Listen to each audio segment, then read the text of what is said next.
नमः सिद्धेभ्यः ॐ नमः सिद्धेभ्यः ॐ नमः सिद्धेभ्यः नमो अरिहन्ताणं नमो सिद्धाणं नमो आयर्याणं नमो उवज्झायाणं नमो लोये सौवसाहुणं एषो पञ्च नमो यारो सौवपावपणासनो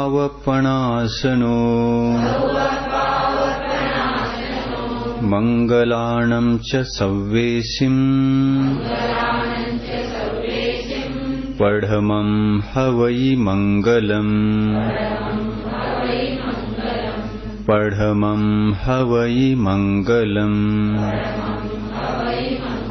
पंच परमेष्टि भगवान की अहिंसा परमो धर्म की आज की शक्तितस तपोभावना की आचार्य गुरुवर श्री विद्यासागर मुनि महाराज की।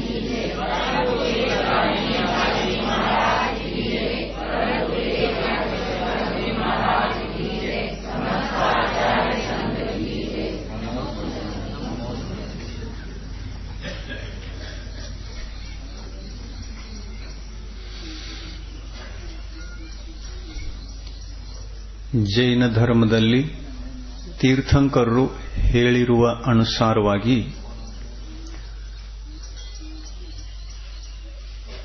ತಪಸ್ಸಿಗೆ ಮಹತ್ವ ಇದೆ, ತಪಸ್ಸಿಗೆ ಬೆಲೆ ಇದೆ. ತಪಸ್ಸಿಗೆ ಎಂಥ ತಪಸ್ಸು? ಸಮ್ಯಕ್ ತಪಸ್ಸು. ತಪಸ್ಸು ಹೇಗಿರಬೇಕು ಅಂತಂದ್ರೆ ಸಮ್ಯಕ್ ರೀತಿಯಲ್ಲಿ ಇರಬೇಕು, ಯಥಾರ್ಥವಾದ ಪರಿಸ್ಥಿತಿಯಲ್ಲಿ ಇರಬೇಕು. ಕೇವಲಿ ಭಗವಂತರ ಉಪದೇಶದ ಅನುಸಾರವಾಗಿ ಯಾವ ತಪಸ್ಸನ್ನು ನಮಗೆ ಆಚರಿಸಬೇಕೋ ಅದನ್ನು ಆಚರಿಸ್ತಾ ಇದ್ದರೆ ಮಾತ್ರ ಆ ತಪಸ್ಸು ಆತ್ಮಕಲ್ಯಾಣಕ್ಕೆ ಕಾರಣ. ಆತ್ಮಕಲ್ಯಾಣ ಆಗಬೇಕು ಅಂತಂದ್ರೆ ತಪಸ್ಸು ಹೇಗಿರಬೇಕು? ಸಮ್ಯಕ್ ಆಗಿರಬೇಕು. ತಪಸ್ಸು ಎರಡು ಪ್ರಕಾರದ್ದು, ಒಂದು ಮಿಥ್ಯಾ ತಪಸ್ಸು, ಇನ್ನೊಂದು ಸಮ್ಯಕ್ ತಪಸ್ಸು. ಈ ಎರಡು ತಪಸ್ಸುಗಳಲ್ಲಿ ಎಂಥ ತಪಸ್ಸನ್ನ ಮಾಡಬೇಕು? ನಾವು ಸಮ್ಯಕ್ ತಪಸ್ಸನ್ನ ಮಾಡಬೇಕು. ಸಮ್ಯಕ್ ತಪಸ್ಸಂದ್ರೆ ಏನು? ಶಕ್ತಿ ತಸ್ ತ್ಯಾಗ. ತ್ಯಾಗವನ್ನು ಹೇಗೆ ಶಕ್ತಿ ಅನುಸಾರವಾಗಿ ಮಾಡಬೇಕಲ್ಲ, ಹಾಗೇನೆ ತಪಸ್ಸನ್ನು ಕೂಡ ಶಕ್ತಿಯ ಅನುಸಾರವಾಗಿಯೇ ಮಾಡಬೇಕು. ಎಷ್ಟು ಪ್ರಕಾರದ ತಪಸ್ಸುಗಳನ್ನು ಮಾಡಬೇಕು? 12 ಪ್ರಕಾರದ ತಪಸ್ಸುಗಳನ್ನು ಮಾಡಬೇಕು. ಯಾವ ರೀತಿಯಾಗಿ 12 ಅಂತಂದ್ರೆ ಬಹಿರಂಗವಾಗಿ ಆಚರಿಸುವಂತಹ ತಪಸ್ಸುಗಳು 6, ಅಂತರಂಗವಾಗಿ ಆಚರಿಸುವಂತಹ ತಪಸ್ಸುಗಳು 6. 12 ತಪಸ್ಸುಗಳನ್ನು ಮಾಡಬೇಕು. ಬಹಿರಂಗ ತಪ ಇದ್ದಾಗ ಅಂತರಂಗ ತಪ ಇರಲಿಕ್ಕೆ ಸಾಧ್ಯ. ಬಹಿರಂಗ ತಪಸ್ಸು ಇಲ್ಲದೆ ಅಂತರಂಗ ತಪಸ್ಸನ್ನು ಸಿದ್ಧಿಸಿಕೊಳ್ಳುವುದು ಸಾಧ್ಯವಿಲ್ಲ.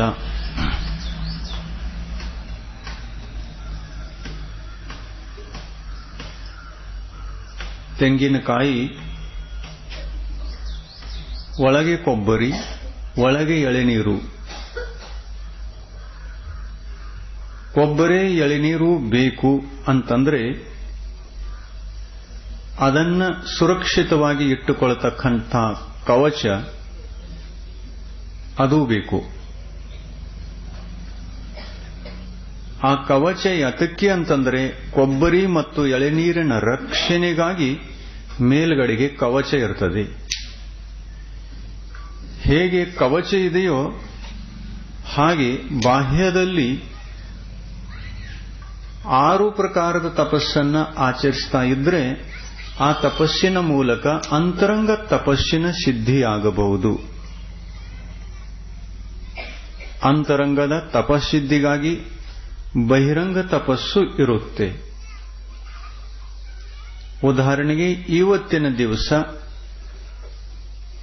ಶಕ್ತಿತಸ್ ತ್ಯಾಗ ಅಂತ ಹೇಳಿಬಿಟ್ಟು ಕೆಲವೊಬ್ರು ಏಕಾಸನ ಮಾಡಿರಬಹುದು, ಕೆಲವೊಬ್ರು ಉಪವಾಸವನ್ನು ಕೂಡ ಮಾಡಿರಬಹುದು. ಮಾಡಿದಿರಲ್ಲ, ಏನಾದರೂ ಮಾಡಿರ್ತೀರಿ. ಇನ್ನು ಯಾರಾದರೂ ಏನೂ ಮಾಡಿಲ್ಲ ಅನ್ನುವಂಥವರು ಇರಬಹುದು, ಏನೂ ಮಾಡಿಲ್ಲ ಅನ್ನುವಂಥವರು ಇರಬಹುದು. ಏನಾದರೂ ಮಾಡಬೇಕಲ್ಲ, ಏನಾದರೂ ಮಾಡಬೇಕು. ಇವತ್ತು ಏನಾದರೂ ಮಾಡಬೇಕು. ಈ ಕರ್ಮಭೂಮಿ ಮಾಡಲಿಕ್ಕೆ ಸಿಕ್ಕಿದೆ. ಕರ್ಮಭೂಮಿಯಲ್ಲಿ ಬಂದು ಏನಾದರೂ ಮಾಡಲಿಲ್ಲ ಅಂತಂದ್ರೆ ಅಡಿಗೆ ಮನೆಯಲ್ಲಿ ಹೋಗಿ ಉಣ್ಣವ್ರೇನ? ಏನಾದರೂ ಮಾಡಬೇಕು. ಹೊಲದಲ್ಲಿ ಹೋಗಿದ್ದೀರಿ ಅಂದಮೇಲೆ ಏನಾದರೂ ಮಾಡಿ ಬರಬೇಕು. ಕಸ ಆದ್ರೆ ತೆಗೆದು ಬರಬೇಕು, ಖುರ್ಪಣಿ ಆದ್ರೆ ಮಾಡಿ ಬರಬೇಕು. ತಂಬಾಕು ಬರೋದಿದೆಯಲ್ಲ, ವಾರ್ಷಿಕ ಇನ್ಕಮ್ ಬರಬೇಕು, ಸರಿಯಾಗಿ ಇನ್ಕಮ್ ಬರಬೇಕು ಅಂತಂದ್ರೆ ಏನಾದರೂ ಅಲ್ಲಿ ಮಾಡಿ ಬರಬೇಕು. ನಮ್ಮ ವಾರ್ಷಿಕ ಇನ್ಕಮ್ದ ಮೇಲೆ ಡಿಪೆಂಡ್ ಇದೆ ನಮ್ಮ ಅಡಿಗೆ ಮನೆಯಲ್ಲಿ ಒಣ ರೊಟ್ಟಿಗಳು ತಯಾರಾಗವು ಅಥವಾ ಹೋಳಿಗೆ ತಯಾರಾಗೋದು. ಇನ್ಕಮ್ದ ಮೇಲೆ ಡಿಪೆಂಡ್ ಇರ್ತದೆಯಲ್ಲ. ಅದಕ್ಕಾಗಿ ಹೊರಗೆ ಹೋಗಿ ಯಾವುದನ್ನ ಮಾಡಿ ಬಂದಿರ್ತೀರಲ್ಲ, ಆ ಆಧಾರದಿಂದ ಅಡಿಗೆ ಮನೆಯಲ್ಲಿ ವ್ಯಂಜನಗಳು ತಯಾರಾಗೋದು. ಹೊಲಕ್ಕೆ ಹೋಗಿ ನಾವು ಸರಿಯಾಗಿ ಕೆಲಸ ಮಾಡಿಲ್ಲ ಅಂತಂದ್ರೆ ಅದು ಮಿಥ್ಯಾ ತಪಸ್ಸು. ಸರಿಯಾಗಿ ಮಾಡಿ ಬಂದಿದ್ದೇವೆ ಅಂತಂದ್ರೆ ಸಮ್ಯಕ್ ತಪಸ್ಸು. ತಪಸ್ಸನ್ನು ಸರಿಯಾಗಿ ಮಾಡಿದ್ದೇವೆ ಅಂದಮೇಲೆ ಇನ್ಕಮ್ನೂ ಸರಿ ಇದೆ. ಇನ್ಕಮ್ ಸರಿ ಇದೆ ಅಂದಮೇಲೆ ಅಡಿಗೆ ಮನೆ ಅಂತದೆ come in income, come in income. Income ಸರಿ ಇದ್ರೆ ಕಮ್ ಇನ್, ಇನ್ಕಮ್ ಸರಿ ಇಲ್ಲ ಅಂತಂದ್ರೆ ಗಾಡ್. ಒಳಗೆ ಬಂದೇನ್ ಮಾಡೋದಿದೆ ಇಲ್ಲಿ? ಬಹಿರಂಗ ತಪಗಳೆಲ್ಲ ಅಂತರಂಗ ತಪಸ್ಸಿಗೆ, ಅಂತರಂಗ ತಪಸ್ಸಿನ ಸಿದ್ಧಿಗೆ ಕಾರಣವಾಗಬೇಕು. ಬಹಿರಂಗ ತಪಸ್ಸುಗಳು ಸರಿಯಾಗಿದ್ದರೆ ಅಂತರಂಗ ತಪಸ್ಸು ಸರಿಯಾಗಿದೆ. ಬಹಿರಂಗ ತಪಸ್ಸು ಸರಿಯಾಗಿದ್ದಾಗ ಅಂತರಂಗ ತಪಸ್ಸಿನ ಉದ್ದೇಶದಿಂದ ಅದು ಸರಿಯಾಗಿರ್ತದೆ. ನಮ್ಮ ಗುರಿಯಲ್ಲಿ ಬಹಿರಂಗ ತಪಸ್ಸು ಅದೇ ತಪಸ್ಸು ಅಂತಲ್ಲ. ನಮ್ಮ ಗುರಿ ಅಂತರಂಗ ತಪಸ್ಸು. ಅಂತರಂಗ ತಪಸ್ಸಿನ ಉದ್ದೇಶ ಏನು? ಅಂತರಂಗ ತಪಸ್ಸಿನಿಂದ ನಮಗೆ ನಮ್ಮ ಆತ್ಮ ಕಲ್ಯಾಣ ಆಗಬೇಕಾಗಿದೆ. ಆತ್ಮನಲ್ಲಿರತಕ್ಕಂತಹ ಕರ್ಮಗಳ ನಿರ್ಜರೆಯಾಗಬೇಕಾಗಿದೆ. ಕರ್ಮಗಳ ಬಂಧನಗಳೆಲ್ಲ ಕಳಚಿ ಆತ್ಮ ಪರಿಶುದ್ಧಿಯನ್ನು ಹೊಂದಬೇಕಾಗಿದೆ. ಅದಕ್ಕಾಗಿ ನಾವು ಆತ್ಮನನ್ನ ತಪಸ್ಸಿನಲ್ಲಿ ಇಳಿಸಬೇಕು. ಆತ್ಮನನ್ನ ತಪಸ್ಸಿನಲ್ಲಿ ಕೊಂಡೊಯ್ಯಬೇಕು. ಆತ್ಮನಿಗೆ ಇರತಕ್ಕಂತಹ ಯಾವ ತಪಸ್ಸಿದೆ ಅದು ಅಂತರಂಗ ತಪಸ್ಸು. ಶರೀರಕ್ಕೆ ಕೊಡುವಂತಹ ಯಾವ ತಪಸ್ಸಿದೆ ಅದು ಬಹಿರಂಗ ತಪಸ್ಸು. ಒಳಗಡೆಗೆ ಕೊಬ್ಬರಿ ಇದೆ, ಎಳೆನೀರಿದೆ. ಆ ಎಳೆನೀರನ್ನ, ತಂಪ ಎಳೆನೀರನ್ನ ನಾವು ಸೇವನೆ ಮಾಡಬೇಕು ಅಂತಂದ್ರೆ ಎಲ್ಲಿ ತಪಸ್ಸು ಮಾಡಬೇಕು? ನಾವು ಪರಟೆ ಮೇಲೆ ತಪಸ್ಸು ಮಾಡಬೇಕು. ತೆಂಗಿನಕಾಯಿ ಮೇಲೆ ಏನ್ ಮಾಡಬೇಕು? ಜೋರಾಗಿ ಹೊಡಿಬೇಕು. ಅದನ್ನ ಮೊದಲು ಏಟು ಯಾವುದು ತಿಂತದೆ? ಪರಟಿ ಏಟು ತಿಂತದೆ. ಪರಟಿ ಏಟು ತಿನ್ನದೇ ಹೊರತು ಕೊಬ್ಬರಿ ಒಡಿಬಹುದೇನೂ ಇಲ್ಲ. ಮೊದಲು ಬಹಿರಂಗವಾಗಿ ಏಟು ಹಾಕ್ತೀವಿ. ಬಹಿರಂಗ ಏಟ್ ಯಾಕೆ ಹಾಕ್ತಾ ಇದ್ದೀವಿ ಅಂತಂದ್ರೆ ನಮ್ಮ ಗುರಿ ಒಳಗಿನ ಎರೆನೀರು ಹೊರಬರಲಿ ಅಂತ, ಒಳಗಿನ ಕೊಬ್ಬರಿ ನಮಗೆ ತಿನ್ನಲಿಕ್ಕೆ ಸಿಗಲಿ ಅಂತ. ವ್ಯರ್ಥವಾಗಿ ಪರಟಿಗೆ ಏಟ್ ಹಾಕವ್ರು ಯಾರಿರ್ತಾರ? ಯಾರೂ ಇರೋಲ್ಲ.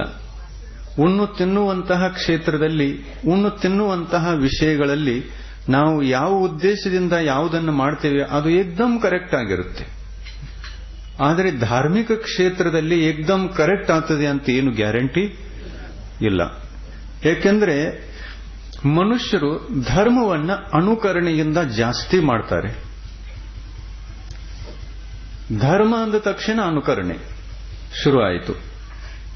ಧರ್ಮವನ್ನ ವೈಚಾರಿಕ ದೃಷ್ಟಿಯಿಂದ, ವಿಚಾರ ದೃಷ್ಟಿಯಿಂದ ಯಾರೂ ಮಾಡೋಲ್ಲ. ವಿಚಾರ ಇಲ್ಲದೇನೆ ಮಾಡ್ತಾರೆ. ಅದಕ್ಕಾಗಿ ಅನುಕರಣೆ ಪ್ರಧಾನ ಆಗ್ತದೆ ಧರ್ಮ ಕ್ಷೇತ್ರದಲ್ಲಿ. ನಾವು ಅನುಕರಣೆ ಮಾಡಿ ಧರ್ಮ ಮಾಡಬಾರದು.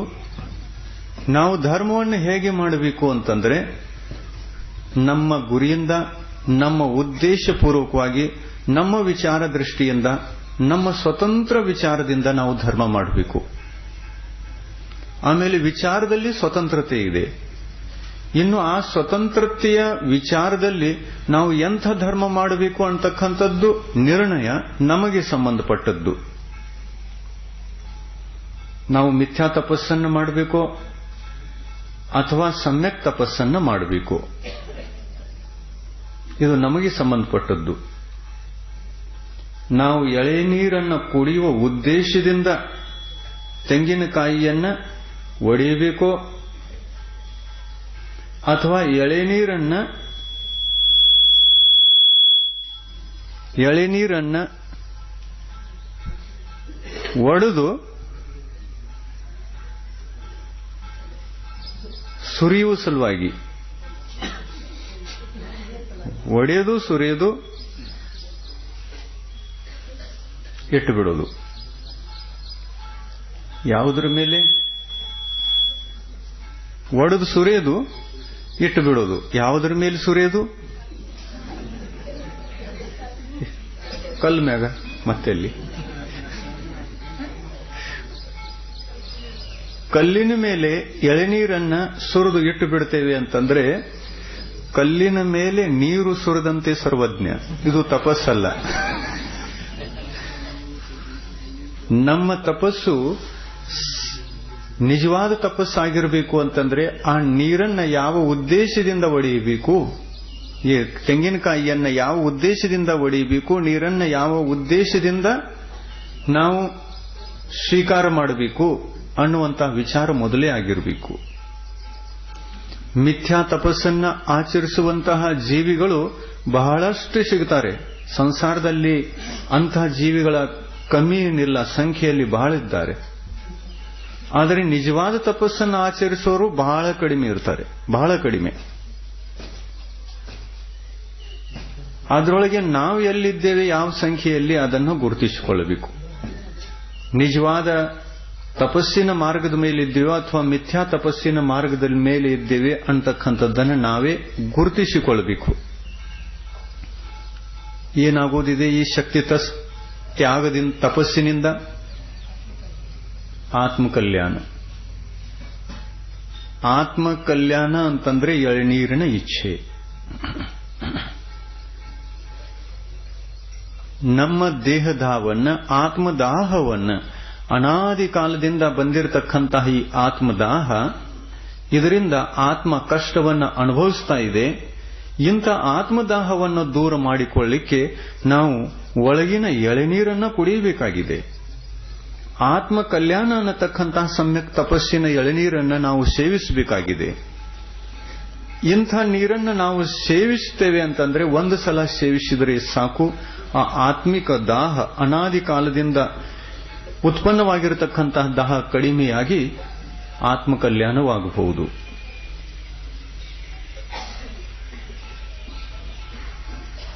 ಕರ್ಮಗಳನ್ನು ನಾವು ಹೊರತೆಗೆಯಬೇಕಾಗಿದೆ. ಕರ್ಮದ ಸಂಶೋಧನೆಗಾಗಿ ಈ ತಪಸ್ಸು ನಮ್ಮ ಬದುಕಿನಲ್ಲಿ ಇರಬೇಕು. ಯಾವುದರ ಉದ್ದೇಶದಿಂದ ಇರಬೇಕು? ಕರ್ಮಗಳನ್ನು ಹೊರತೆಗೆಯುವುದಕ್ಕಾಗಿ. ಕರ್ಮಗಳ ಆಪರೇಷನ್ ಮಾಡೋದಿದೆ. ಕರ್ಮ ಎಲ್ಲಿವೆ? ಆತ್ಮನಲ್ಲಿ. ಆತ್ಮನಲ್ಲಿರ್ತಕ್ಕಂತಹ ಕರ್ಮಗಳನ್ನ ಹೊರತೆಗೆಯಬೇಕು ಅಂತಂದ್ರೆ ಅದಕ್ಕೊಂದು ಉಪಾಯ ಇದೆ, ಅದಕ್ಕೊಂದು ವಿಧಿ ಇದೆ, ಅದಕ್ಕೊಂದು ಮಾರ್ಗ ಇದೆ, ಅದಕ್ಕೊಂದು ತಪಸ್ಸಿದೆ, ಅದಕ್ಕೊಂದು ದಾರಿ ಇದೆ. ಆ ದಾರಿಯಿಂದ ನಾವು ನಡೆಯಬೇಕು. ಅದು ಯಾರು ಹೇಳಿರ್ತಕ್ಕಂತಹ ದಾರಿ? ಜಿನ ಭಗವಂತರು ಹೇಳಿರ್ತಕ್ಕಂತಹ ದಾರಿ. ಜಿನ ಭಗವಂತರು ಮಿಥ್ಯಾ ತಪಸ್ಸಿನ ದಾರಿಯನ್ನ ಹೇಳಲಿಲ್ಲ, ಪರಿಚಯ ಮಾಡಿಕೊಟ್ರು. ಮಿಥ್ಯಾ ತಪಸ್ಸು ಹೇಗಿರ್ತದೆ ಅಂತಕ್ಕಂತಹ ಪರಿಚಯ ಮಾಡಿಕೊಟ್ರು. ಸಮ್ಯಕ್ ತಪಸ್ಸು ಹೇಗಿರ್ತದೆ ಅನ್ನುವಂಥದ್ದನ್ನು ಹೇಳಿಕೊಟ್ರು. ಇದರಲ್ಲಿ ನಿನಗೆ ಯಾವುದು ಬೇಕೋ ಅದನ್ನ ಸ್ವೀಕಾರ ಮಾಡುವಂತಂದ್ರು. ಹಾಗೆ ಯಾಕೆ ಹೇಳಿದ್ರು? ಮಿಥ್ಯಾ ತಪಸ್ಸಿನ ಸ್ವರೂಪವನ್ನೂ ಕೂಡ ಹೇಳಬೇಕಾಯಿತು. ಹೇಳಿದ್ರು. ಯಾಕೆ ಹೇಳಿದ್ರು? ಹೇಳಬಾರ್ದಾಗಿತ್ತು. ಅದನ್ನು ಹೇಳ್ತಿರ್ಲಿಲ್ಲ ಅಂತಂದ್ರೆ ಜನಗಳು ಅದನ್ನು ಮಾಡ್ತಿರ್ಲಿಲ್ಲ. ಅವ್ರು ಹೇಳಿದ್ರಂತ ಮಾಡ್ತಾ ಇದ್ದಾರೆ. ಲೋಕದಲ್ಲಿ ಶರೆ ಇದೆ ಅಂತ ಹೇಳಿಕೊಡ್ತಿದ್ರೆ, ಹೇಳಿಕೊಡದೆ ಹೋಗಿದ್ರೆ ಯಾರೂ ಕುಳಿತಿರಲಿಲ್ಲ. ಶರೆ ಇದೆ ಅಂತ ಹೇಳಿದ್ರಲ್ಲ, ಇದು ಶರೆ ಇದೆ, ಇದು ಹಾಲು ಇದೆ, ಯಾವುದು ಬೇಕೋ ಅದನ್ನು ಕೊಡಿ.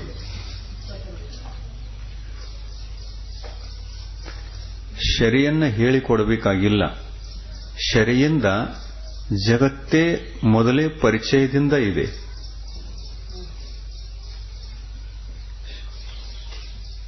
ಶರೆ ಅನಾದಿ ಕಾಲದಿಂದಿದೆ. ಆದರೆ ಹೇಳಿಕೊಡುವಂಥದ್ದು ಯಾವುದಿತ್ತು? ಹಾಲು. ಹಾಲು ಎಲ್ಲಾ ಕಡೆಗೆ ಸುಲಭವಲ್ಲ, ಶರೆ ಎಲ್ಲಾ ಕಡೆಗೆ ಸುಲಭಿದೆ. ಹಾಲಿನ ಪರಿಚಯವನ್ನ ಹೇಳಿಕೊಡುವಂತ ಸಂದರ್ಭ ಬಂತು. ಹಾಲಿನ ಪರಿಚಯವನ್ನ ವಿಶಿಷ್ಟವಾಗಿ ವರ್ಣಿಸಿ ಹೇಳ್ತಕ್ಕಂತಹ ಪರಿಸ್ಥಿತಿ ಬಂತು. ಯಾಕೆ ಬಂತು ಅಂತಂದ್ರೆ, ಶರೆಯಿಂದ ಆಗುವಂತಹ ಪರಿಣಾಮ ಮುಂದೆ ಬಂದಾಗ ಹಾಲಿನ ಪರಿಣಾಮ ಏನು ಅನ್ನುವಂಥದ್ದನ್ನ ವರ್ಣಿಸಿ ವಿವರಿಸಿ ಹೇಳಬೇಕಾಯಿತು. ಹಾಲಿನ ಪರಿಣಾಮ ಒಳ್ಳೆಯ ಪರಿಣಾಮ, ಶರೆಯ ಪರಿಣಾಮ ಕೆಟ್ಟ ಪರಿಣಾಮ. ಈ ಕೆಟ್ಟ ಪರಿಣಾಮವನ್ನ ನಾವು ತ್ಯಾಗ ಮಾಡಲಿಕ್ಕೆ ಹಾಲಿನ ಪರಿಣಾಮವನ್ನ ವಿವರಿಸಿ ಹೇಳಿದಾಗ, ಇದರ ಮಹಿಮೆಯನ್ನ ಎತ್ತಿ ಹೇಳಿದಾಗ ಜನ ಇದನ್ನು ಮಾಡಿದ್ರು, ಅದನ್ನು ಬಿಟ್ರು. ಅದನ್ನ ಅನಾದಿ ಕಾಲದಿಂದ ಮಾಡ್ತಿದ್ರು. ಅದನ್ನು ಮಾಡಲಿಕ್ಕೆ ಯಾರೂ ಉಪದೇಶ ಮಾಡಿರಲಿಲ್ಲ, ಯಾರೂ ಹೇಳಿಕೊಟ್ಟಿರಲಿಲ್ಲ. ನಮ್ಮ ಇಂದ್ರಿಯಗಳು ಮತ್ತು ಮನಸ್ಸು ಇವೆಲ್ಲ ಸಹಜ ರೂಪವಾಗಿ ಕೆಟ್ಟ ದಾರಿಯನ್ನ ಹಿಡಿತವೆ ಅಂತಕ್ಕಂಥದ್ದು ಇದು ಸ್ವಾಭಾವಿಕವಾದ ಪರಿಣತಿ ಇದೆ. ಇದನ್ನು ಯಾರೂ ಕಲಿಸಿಕೊಡ್ಲಿಕ್ಕೆ ಹತ್ತಿಲ್ಲ. ಹಾಲು ಕುಡಿಯುವುದನ್ನು ಕಲಿಸಬೇಕು, ಶರೆ ಕುಡಿಯುವುದನ್ನು ಕಲಿಸಲಿಕ್ಕೆ ಹತ್ತಿಲ್ಲ. ಸಂಗತಿಯಲ್ಲಿ ಹೋದಾಗ ಅದನ್ನು ನೋಡಿ ಸ್ವತಃ ತಾನು ಮಾಡಲಿಕ್ಕೆ ಶುರು ಮಾಡ್ತಾನೆ. ಆದರೆ ಅದನ್ನು ಕುಡಿದ ನಂತರ ಹಾಲನ್ನು ಕುಡಿಯುವಂತ ಅಭ್ಯಾಸ ಮಾಡಿಸಬೇಕು. ಅದನ್ನು ಬಿಡಿಸುವುದರ ಸಲುವಾಗಿ ಇದನ್ನು ಕಲಿಸಬೇಕು. ಅದು ಜೀವನದಲ್ಲಿ ವ್ಯಸನ ರೂಪದಲ್ಲಿ ಕನ್ವರ್ಟ್ ಆದಾಗ, ವ್ಯಸನ ರೂಪದಿಂದ ನಮ್ಮ ಜೀವನಕ್ಕೆ ಅದು ಬಂದಾಗ, ಅದನ್ನು ತಪ್ಪಿಸುವುದರ ಸಲುವಾಗಿ ಇದರ ಮಹಿಮೆಯನ್ನು ಹೆಚ್ಚಿಸಿ ಹೇಳಬೇಕು. ಆವಾಗ ಅದು ತಪ್ತದೆ, ಇದು ಉಳಿತದೆ. ಕೆಟ್ಟ ದಾರಿಯನ್ನು ಬಿಟ್ಟು ಒಳ್ಳೆಯ ದಾರಿಗೆ ಬರುವಂತಹ ಮನುಷ್ಯನಿಗೆ ಒಳ್ಳೆಯ ಮಾರ್ಗವನ್ನು ವರ್ಣಿಸಿ ಹೇಳಿದಾಗ ಆ ಕೆಟ್ಟತನದಲ್ಲಿಯ ಮನಸ್ಸು ಬಿಟ್ಟು ಹೋಗುತ್ತೆ.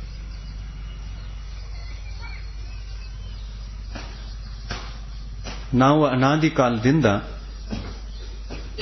ಕೆಟ್ಟ ಕಾರ್ಯಗಳನ್ನೇ ಮಾಡಿದ್ದೇವೆ. ಒಳ್ಳೆಯ ಕಾರ್ಯಗಳನ್ನು ಮಾಡುವಂತಹ ಬುದ್ಧಿ ನಮ್ಮಲ್ಲಿ ಬರಲಿಲ್ಲ. ಯಾಕೆ ಬರಲಿಲ್ಲ ಅಂತಂದ್ರೆ, ಆತ್ಮ ಅನಾದಿ ಕಾಲದಿಂದ ಕರ್ಮದ ಬಂಧನದಲ್ಲಿ ಸಿಕ್ಕಾಕೊಂಡಿದ್ದಾನೆ. ಈ ಕರ್ಮದ ಬಂಧನದಲ್ಲಿ ಸಿಕ್ಕಾಕೊಂಡಿರುವಾಗ ಅದರಲ್ಲಿ ವಿಶಿಷ್ಟವಾಗಿ ಯಾವ ಕರ್ಮದ ಫಲವನ್ನು ಅವನು ಅನುಭವಿಸ್ತಾ ಇದ್ದಾನೆಂದ್ರೆ ಜಾಸ್ತಿಯಿಂದ ಜಾಸ್ತಿ ಪಾಪಕರ್ಮದ ಫಲವನ್ನೇ ಅನುಭವಿಸ್ತಾ ಇದ್ದಾನೆ. ಪಾಪಕರ್ಮಗಳೆಲ್ಲ ದುಃಖವನ್ನ ಕೊಡ್ತಕ್ಕಂತಹ ಕರ್ಮಗಳು. ಪಾಪಕರ್ಮಗಳು ಮನುಷ್ಯನಿಗೆ ದುಃಖವನ್ನ ಕೊಡ್ತಾ ಇವೆ ಅಂದ ಮೇಲೆ ಈ ದುಃಖ ಎಲ್ಲಿಂದ ಬಂತು ಅನ್ನತಕ್ಕಂತಹ ಪ್ರಶ್ನೆ ಮನುಷ್ಯನ ಮುಂದೆ ಬರುತ್ತೆ. ಈ ದುಃಖ ಯಾಕೆ ಬಂತು, ಎಲ್ಲಿಂದ ಬಂತು, ಯಾವುದರಿಂದ ಬಂತು, ಇದನ್ನ ನಿವಾರಣೆ ಮಾಡತಕ್ಕಂಥ ಉಪಾಯ ಯಾವುದು, ನಾನು ಯಾವ ಕಾರ್ಯವನ್ನ ಮಾಡಿದಾಗ ನನಗೆ ಸುಖ ಸಿಗ್ತದೆ ಅನ್ನುವಂತಹ ವಿಚಾರವಂತಿಕೆ ಬಂದಾಗ ಪಾಪಕರ್ಮದ ಫಲವೂ ಗೊತ್ತಾಯಿತು, ಪಾಪಕರ್ಮವನ್ನ ನಿರ್ಜನೆ ಮಾಡತಕ್ಕಂತಹ ದಾರಿಯೂ ಕೂಡ ಗೊತ್ತಾಯಿತು. ಇವು ಎರಡೂ ಗೊತ್ತಾದಾಗ ಮನುಷ್ಯ ತಾನು ಕೆಟ್ಟ ಕಾರ್ಯಗಳನ್ನು ಬಿಡಬೇಕು ಅನ್ನತಕ್ಕಂತಹ ವಿಚಾರಕ್ಕೆ ಬಂದ. ಇದನ್ನ ಬಿಟ್ಟಾಗ ಆಮೇಲೆ ಏನು ಮಾಡಬೇಕು ಅನ್ನತಕ್ಕಂತಹ ದಾರಿಯನ್ನು ಹುಡುಕಿಕೊಂಡ. ಯಾವಾಗ ಒಳ್ಳೆಯ ದಾರಿಯನ್ನು ಹುಡುಕಿಕೊಂಡು ಆವಾಗ ಆ ಒಳ್ಳೆಯ ದಾರಿಯಿಂದ ನಾನು ಒಳ್ಳೆಯವನೇ ಆಗಬೇಕು ಅಂತ ವಿಚಾರ ಮಾಡಿದ. ಆವಾಗ ತಪಸ್ವಿ ಅನ್ನಿಸಿಕೊಂಡ. ಮೊದಲೇನು ಅನ್ನಿಸಿಕೊಂಡ? ವ್ಯಸನಿ ಅನ್ನಿಸಿಕೊಂಡ, ಮಿಥ್ಯಾ ತಪಸ್ವಿ ಅನ್ನಿಸಿಕೊಂಡ, ವ್ಯರ್ಥವಾದ ಕಾರ್ಯಗಳನ್ನು ಮಾಡುವಂತವನು ಅನ್ನಿಸಿಕೊಂಡ, ಆತ್ಮ ಕಲ್ಯಾಣದ ದಾರಿಯಿಂದ ವಿಪರೀತ ದಾರಿಯನ್ನು ನಡೆಯುವಂತವನು ಅಂತ ಅನ್ನಿಸಿಕೊಂಡ. ನಂತರ ಏನೆನ್ನಿಸಿಕೊಂಡ? ಇದನ್ನೆಲ್ಲ ಬಿಟ್ಟು ತ್ಯಾಗ ಮಾಡಿ ಕೆಟ್ಟವನು ಒಳ್ಳೆಯವನಾದ ಅಂತ ಅನ್ನಿಸಿಕೊಂಡ. ಒಳ್ಳೆಯವನೇ ತಪಸ್ವಿ. ಒಳ್ಳೆಯ ತಪಸ್ವಿ ಹೇಗಿರ್ತಾನೆ ಅಂತಂದ್ರೆ ಜಿನ ಭಗವಂತರ ಹೇಳಿರ್ತಕ್ಕಂಥ ತಪಸ್ಸಿನ ಮಾರ್ಗದಿಂದ ನಡೆಯುವಂತವನಾಗಿರ್ತಾನೆ. ಆಮೇಲೆ ಜಿನ ಭಗವಂತರು ಏನ್ ಹೇಳ್ತಾರೆ? ಜಿನ ಭಗವಂತರು ಶಕ್ತಿಯ ಅನುಸಾರವಾಗಿ ನೀನು ತಪಸ್ಸನ್ನ ಆಚರಿಸಬೇಕು. ಶಕ್ತಿಯನ್ನ ಮೀರಿ ತಪಸ್ಸನ್ನ ಮಾಡಿದಿ ಅಂತಂದ್ರೆ ಅದು ಸಂಕ್ಲೇಶ ಪರಿಣಾಮಗಳಿಗೆ ಕಾರಣ ಆಗ್ತದೆ, ದುಃಖಕ್ಕೆ ಕಾರಣವಾಗುತ್ತೆ. ದುಃಖ ಆಗಬಾರದು, ಸಂಕ್ಲೇಶ ಆಗಬಾರದು, ತಪಸ್ಸಾಗಿರಬೇಕು. ತಪಸ್ಸನ್ನ ಮಾಡುವಂತಹ ಭಾವನೆಯನ್ನ ಉತ್ಕೃಷ್ಟವಾಗಿ ಹೊಂದಿರಬೇಕು. ಆ ಉತ್ಕೃಷ್ಟ ಭಾವನೆಯನ್ನ ಆಚರಣೆಗೆ ತಂದುಕೊಂಡಾಗ ಅದು ಶಕ್ತಿಯ ಅನುಸಾರವಾಗಿ ಇರಬೇಕು ಅನ್ನುವುದನ್ನು ಉಪದೇಶ ಮಾಡಿದರು. 2 ಉಪವಾಸಗಳನ್ನು ಮಾಡುವ ಶಕ್ತಿ ಇದೆ ಅಂತಂದ್ರೆ ಎಷ್ಟು ಮಾಡಬೇಕು? ಶಕ್ತಿ ಇದೆ ಅಂತಂದ್ರೆ ಎಷ್ಟು ಮಾಡಬೇಕು? 2 ಮಾಡಬೇಕು. 2 ಉಪವಾಸದ ಶಕ್ತಿ ಇದೆ ಅಂದಮೇಲೆ ದೇಖಾದೇಖಿ 3 ಮಾಡಿದ್ರೆ, ಯಾಕಂದ್ರೆ ಪಕ್ಕದವ್ರು 4 ಮಾಡ್ತಾ ಇದ್ದಾರೆ, ನಾನು 3 ಆದ್ರೂ ಮಾಡೋಣ. 3ರ ಶಕ್ತಿ ಇಲ್ಲ. ನಾನು 3 ಮಾಡಬೇಕು ಅನ್ನತಕ್ಕಂಥ ಭಾವನೆ ಬರಬಹುದು. ಆದರೆ ಅದು ತಪ್ಪಿದೆಯೋ ಅಥವಾ ಸರಿ ಇದೆಯೋ? ತಪ್ಪಿದೆ. ನಮ್ಮ ಶಕ್ತಿಯನ್ನ ಮೊದಲು ನಾವು ಅಳೆಯಬೇಕು. ಶಕ್ತಿಯನ್ನ ಅಳೆದು ಸಂಕಲ್ಪ ಮಾಡಿಕೊಳ್ಬೇಕು. ನಮ್ಮಲ್ಲಿ ಎಷ್ಟು ಶಕ್ತಿ ಇದೆ ಅದನ್ನ ನೋಡಿ ಆ ಶಕ್ತಿಯನ್ನು ಅಳೆದು ನನ್ನಲ್ಲಿ ಇಷ್ಟೇ ಇದೆ ಅಂತ ಕನ್ಫರ್ಮ್ ಆದಾಗ ಮತ್ತೊಬ್ಬರ ಕಡೆಗೆ ನೋಡಬಾರದು. ನಿನ್ನೆ ಹೇಳಿತಲ್ಲ, 2 ಮಾತುಗಳನ್ನು ಲಕ್ಷ್ಯದಲ್ಲಿ ಇಟ್ಟುಕೊಳ್ಳಬೇಕು. ತ್ಯಾಗ ಮತ್ತು ತಪಸ್ಸನ್ನ ಆಚರಿಸುವಾಗ ಆಚರಿಸುವುದಕ್ಕಿಂತ ಮುಂಚಿತವಾಗಿ 2 ಮಾತುಗಳನ್ನು ಲಕ್ಷ್ಯದಲ್ಲಿ ಇಟ್ಟುಕೊಂಡೇ ಆಚರಿಸಬೇಕು. ಮೊದಲನೆಯದು ದೇಖಾದೇಖಿ ಆಗಬಾರದು, ಅನುಕರಣೆಯಿಂದ ತಪಸ್ಸಾಗಬಾರದು, ಅನುಕರಣೆಯಿಂದ ತ್ಯಾಗ ಆಗಬಾರದು. ಮತ್ತೊಂದು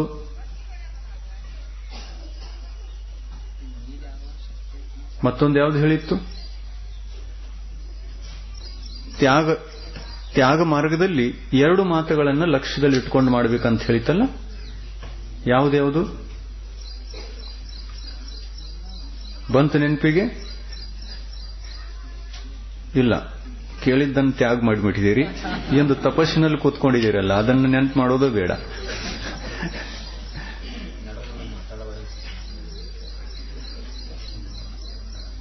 ಎರಡು ಮಾತುಗಳನ್ನು ಹೇಳಿತ್ತು. ಒಂದು,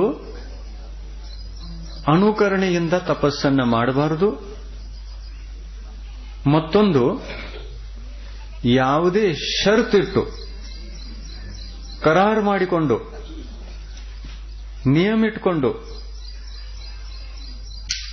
ತಪ್ಪಾದ ಗುರಿಯನ್ನ ಇಟ್ಟುಕೊಂಡು ತಪಸ್ಸು ಮಾಡಬಾರದು, ತ್ಯಾಗ ಮಾಡಬಾರದು ಅಂತ ನಿನ್ನೆ ಹೇಳಿತ್ತು. ಇವತ್ತು ತಪಸ್ಸು ಮಾಡಬಾರದು ಅಂತ ಹೇಳ್ತಾ ಇದ್ದೀವಿ.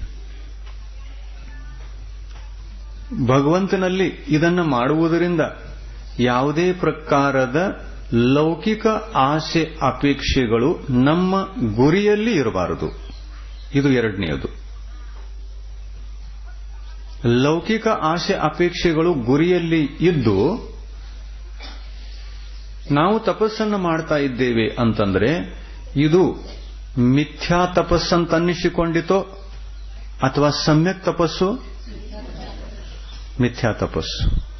ತಪಸ್ಸು ಇರುವುದ್ಯಾತಕ್ಕೆ? ಆತ್ಮಕಲ್ಯಾಣಕ್ಕಾಗಿ, ಕರ್ಮಗಳ ನಿರ್ಜರಿಗಾಗಿ, ಆತ್ಮ ಸಂಶೋಧನೆಗಾಗಿ, ಕರ್ಮಗಳ ಪರಿಶೋಧನೆಗಾಗಿ. ತಪಸ್ಸು ಕರ್ಮ ಪರಿಶೋಧನೆಯ ಒಂದು ಸಾಧನ, ಮಾಧ್ಯಮ.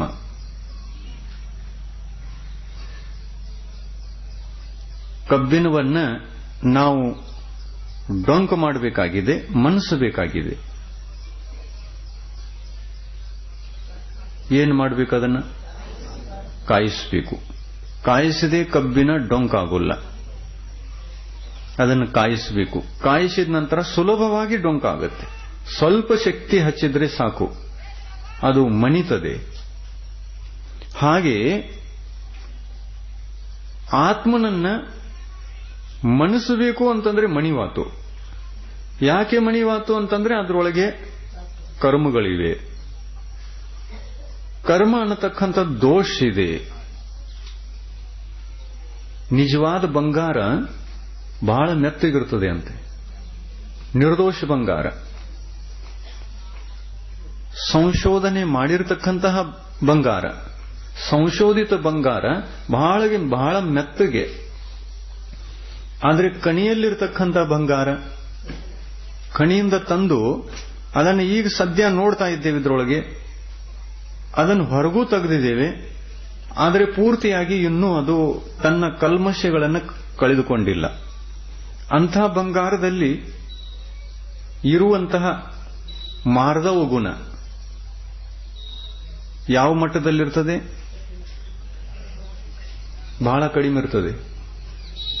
ಕಾಠಿಣ್ಯ ಜಾಸ್ತಿ ಇರ್ತದೆ, ಮೃದುತ್ವ ಕಡಿಮೆ ಇರ್ತದೆ.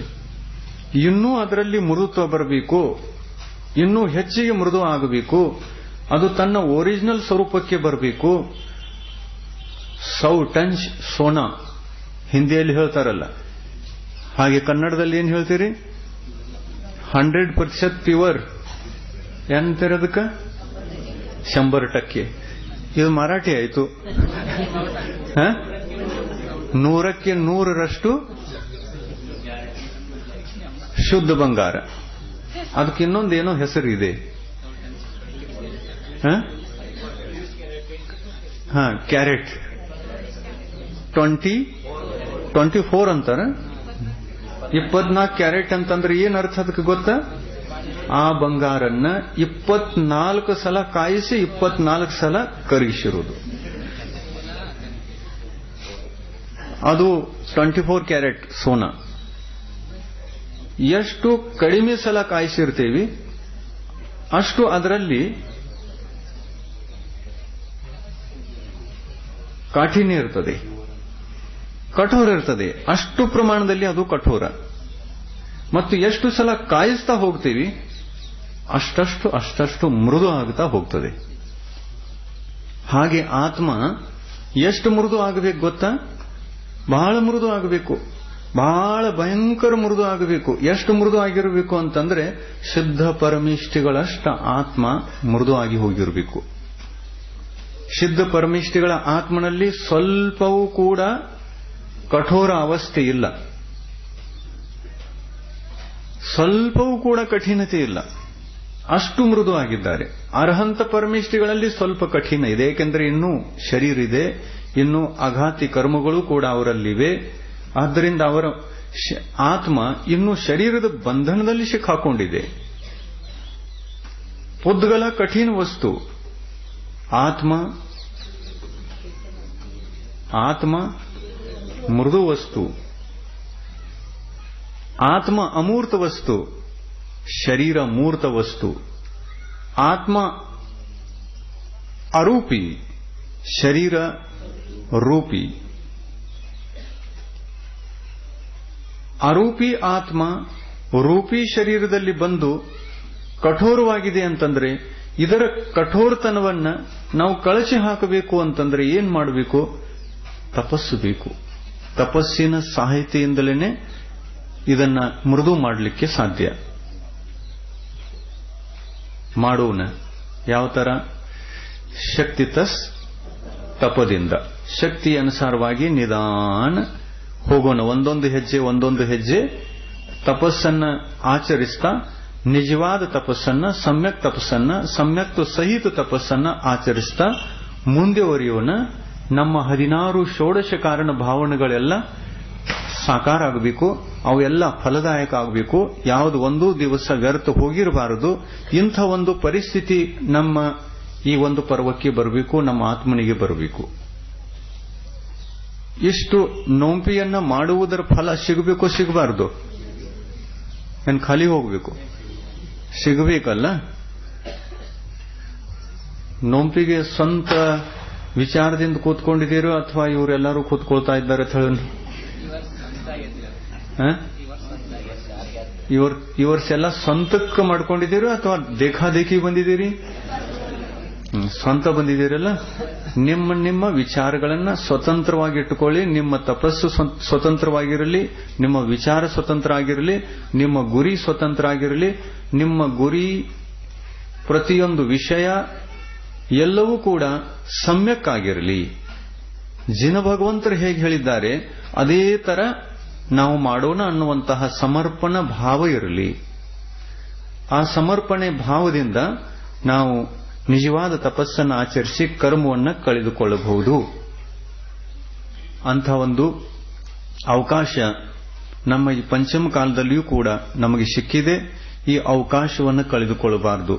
ನೀವೇ ಇನ್ನೊಂದು ಯಾವುದೇ ಕ್ಷೇತ್ರದಲ್ಲಿ, ಪರಕ್ಷೇತ್ರದಲ್ಲಿ ಹುಟ್ಟಿದ್ದೇ ಆದರೆ, ಪರಕುಲ, ಪರಜಾತಿ, ಪರ ಸಂಪ್ರದಾಯ, ಇದರಲ್ಲಿ ಹುಟ್ಟಿದ್ರಿ ಅಂತಂದ್ರೆ ಸಮ್ಯಕ್ ತಪಸ್ಸಂದ್ರೆ ಏನು ಗೊತ್ತಾಗ್ತಿರುತ್ತೆ. ಅಲ್ಲಿ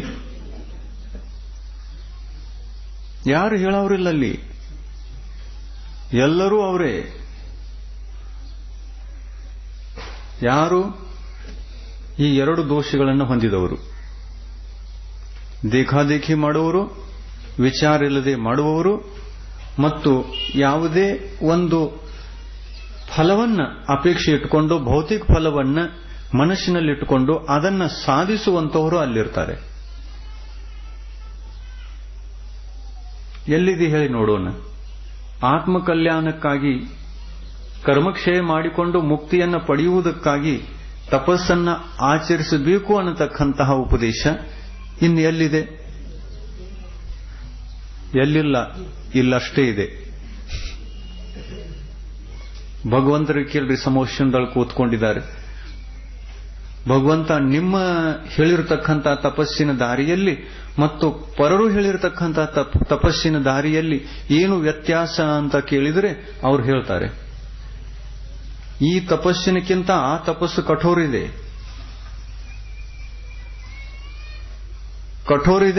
ಕಠೋರ ತಪಸ್ಸನ್ನು ಮಾಡಿದರೂ ಕೂಡ ಆತ್ಮನನ್ನ ಮೃದು ಮಾಡಲಿಕ್ಕೆ ಸಾಧ್ಯ ಇಲ್ಲ.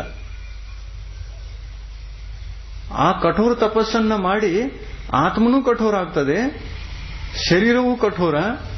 ಸಂಸಾರದ ಬಂಧನದಿಂದ ಆತ್ಮ ಎಂದು ಮುಕ್ತಿಯನ್ನ ಸಾಧಿಸಿಕೊಳ್ಳಲಿಕ್ಕೆ ಸಾಧ್ಯ ಇಲ್ಲ ಆ ತಪಸ್ಸಿನಿಂದ. ಮಿಥ್ಯಾ ತಪಸ್ಸು ಸಂಸಾರಕ್ಕೆ ಕಾರಣ, ಸಮ್ಯಕ್ ತಪಸ್ಸು ಮುಕ್ತಿಗೆ ಕಾರಣ. ಯಾವ ತಪಸ್ಸು ಬೇಕು? ಮುಕ್ತಿಗೆ ಕಾರಣವಾಗಿರತಕ್ಕಂಥ ತಪಸ್ಸು ಬೇಕು. ಇದನ್ನು ಯಾರು ಹೇಳಿದ್ದಾರೆ? ಜಿನ ಭಗವಂತರು ಹೇಳಿದ್ದಾರೆ. ಮತ್ತಾರಾದ್ರೂ ಇದನ್ನು ಉಪದೇಶ ಎಲ್ಲಾದ್ರೂ ಮಾಡಿದಾರೇನು? ನಾವು ಜಿನ ಭಗವಂತರು ಹೇಳಿದ್ದನ್ನು ಹೇಳ್ತಾ ಇದ್ದೀವಿ, ನಾವು ಜಿನ ಭಗವಂತರು ಹೇಳಿದ್ದನ್ನು ಮಾಡ್ತಾ ಇದ್ದೀವಿ. ನಾವು ಏನ್ ಮಾಡ್ತಾ ಇದ್ದೀವಿ, ನಾವು ಏನು ಉಣ್ತಾ ಇದ್ದೀವಿ, ನಿಮಗೆ ಉಣಿಸ್ತಾ ಇದ್ದೀವಿ.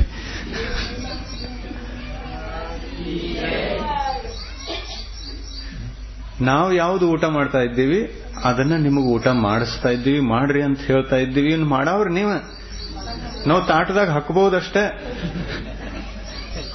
ಅದನ್ನು ತಗೊಂಡು ತಿನ್ನುವಂತಹ ಕಾರ್ಯ ನಿಮ್ದಿದೆ. ನಾವು ತಪಸ್ಸಿನ ದಾರಿಯನ್ನು ಹೇಳ್ಬೋದಷ್ಟೇ. ಯಾವುದು ಒಳ್ಳೆಯದಿದೆ, ಯಾವುದು ಆತ್ಮ ಕಲ್ಯಾಣಕ್ಕೆ ಕಾರಣ ಇದೆ, ಅದನ್ನ ನಾವು ಹೇಳಬಹುದಷ್ಟೇ. ಆದರೆ ತಪಸ್ಸನ್ನು ಮಾಡಿಸಬಹುದೇನು? ಮಾಡಿಸುವಂತ ಕ್ಷೇತ್ರದಲ್ಲಿ ನಿಮಗೆ ಸ್ವತಂತ್ರತೆ ಇದೆ. ನಾವು ಮಾಡಿಸಲಿಕ್ಕೆ ಆಗುಲ್ಲ.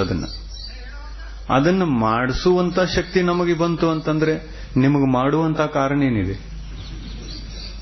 ನಾವೇ ಮಾಡಿಸ್ತೀವಿ ಅಂತಂದ್ರೆ ನೀವು ಸುಮ್ಮನೆ ಕೂತ್ಕೊಳ್ಳೋದು, ನಾವು ಮಾಡಿಸ್ತೀವಿ, ನೀವು ಮೋಕ್ಷಕ್ಕೆ ಹೋಗಿಬಿಡ್ತೀರಿ. ಆ ತರ ನಡಿಲ್ಲ. ಆ ತರ ಎಲ್ಲಿಯೂ ನಡೆಯುವುದೇ ಇಲ್ಲ. ಅದಕ್ಕಾಗಿ ನಾವು ನಿಜವಾದ ತಪಸ್ಸಿನ ಸ್ವರೂಪವನ್ನು ಅರ್ಥ ಮಾಡಿಕೊಂಡೇ ಈ ತಪಸ್ಸನ್ನು ಆಚರಿಸಬೇಕು. ಇವತ್ತು ಯಾರ್ಯಾರು ಏನೇನು ಮಾಡಿದ್ರಿ? ಉಪವಾಸ ಮಾಡಿದಿರಲ್ಲ? ಉಪವಾಸ ಇದ್ದವ್ರು ಎಷ್ಟು ಜನ ಇದ್ದೀರಿ? ಕೈ ಎತ್ತರಿ ನೋಡೋಣ. ಉಪವಾಸ ಇದ್ದವರು ಅಖಂಡ ದಿವಸ ಉಪವಾಸ, ಶಕ್ತಿ ತಸ್ ತ್ಯಾಗ ಇದೆಯಲ್ಲ, ತಪ್ಪಿದೆಯಲ್ಲ? ಇದ್ದಾರೆ, ಬಹಳ ಕಡಿಮೆ ಇದ್ದಾರೆ. ಏಕಾಸನ ಇದ್ದವ್ರು ಎಷ್ಟು ಜನ ಇದ್ದೀರಿ? ಬಹಳ ಜನ ಇದ್ದಾರೆ, ಬಹಳ ಜನ, ಎಲ್ಲರೂ ಇದ್ದಾರೆ, ಸುಮಾರಾಗಿದ್ದಾರೆ.